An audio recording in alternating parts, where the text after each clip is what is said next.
Hi, I'm Dr. Dorsey Deaton. I am your history professor this month in the online class for the University System of Georgia.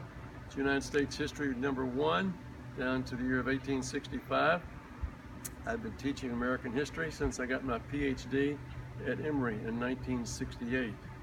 And I've taught in the University System of Georgia now for 40 years. I enjoy teaching history. And if you want to know more about me, there is a bio in the community section of the discussion. I'd like to know more about you.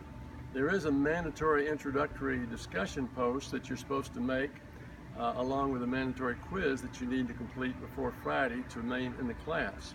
But do tell us about yourself, and please add a picture of yourself in the roster under the profile. Would like to know more about you. And I want you to have a good experience in history this semester.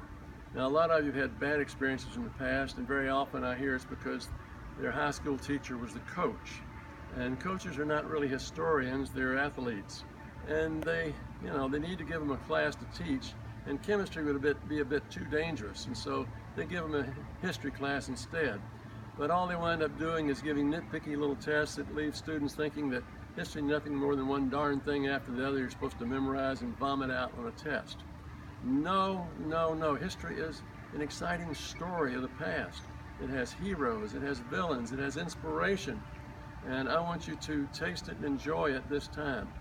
And we're going to really want to make you enjoy this experience, because if you understand that the real end of education, according to the father of American higher education, is not what you learn, it's what you become. And my goal for you is that you will be a lifelong student who knows how to ask the right questions, do his own research, do his own thinking and organizations, challenge false assumptions, and continue to enrich his own life through your continued interest in a wide variety of subjects and interests. My goal for you is also that you become a good citizen, because we need more good citizens who care about this country, who are proud of its past, and ready to correct what errors it has. So I want you to be a good citizen.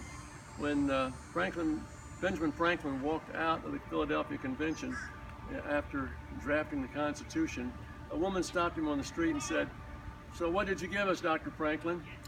A monarchy or a republic?" And he looked at her and said, "Madam, a republic if you can keep it." Now, what he meant by that is to have a government ruled by the majority of the people.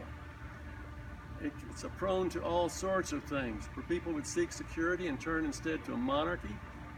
People would, find dictatorships and other things to be easier to live under. But see, eternal vigilance is the price of liberty, said Thomas Jefferson. And one of the best ways to keep that citizenry active and alive is through education. So I want you to have a good education in history. And that's my goal for you.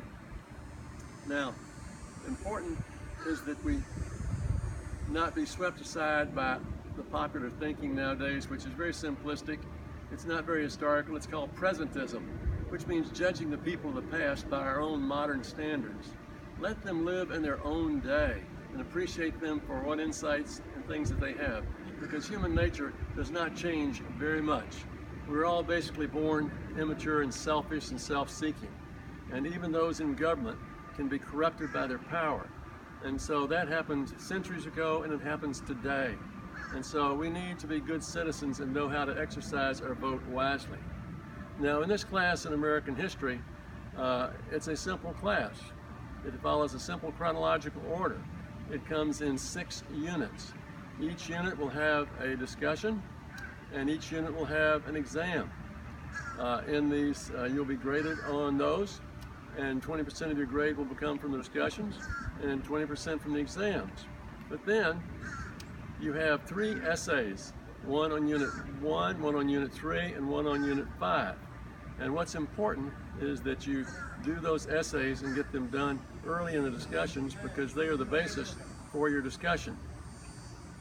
That said, there will be a midterm and a proctored final exam that you're to take. And those will be done in the office with someone monitoring you, so we can let you be sure you're doing your own work. Now, on the discussions, there are materials that you're supposed to read prior to the discussion. And on those units 1, 3, and 5 with the essays, the essay becomes the resources for your discussion. So you'll want to prepare those, and in each of the discussions, all 6 units, you need to make a statement before you can read what the other students are saying. That said, you'll also have a quiz, and the quizzes include short answer questions, true, false, multiple choice, matching, and increasingly there will be opportunities for identification and essays. So those are things for you to do.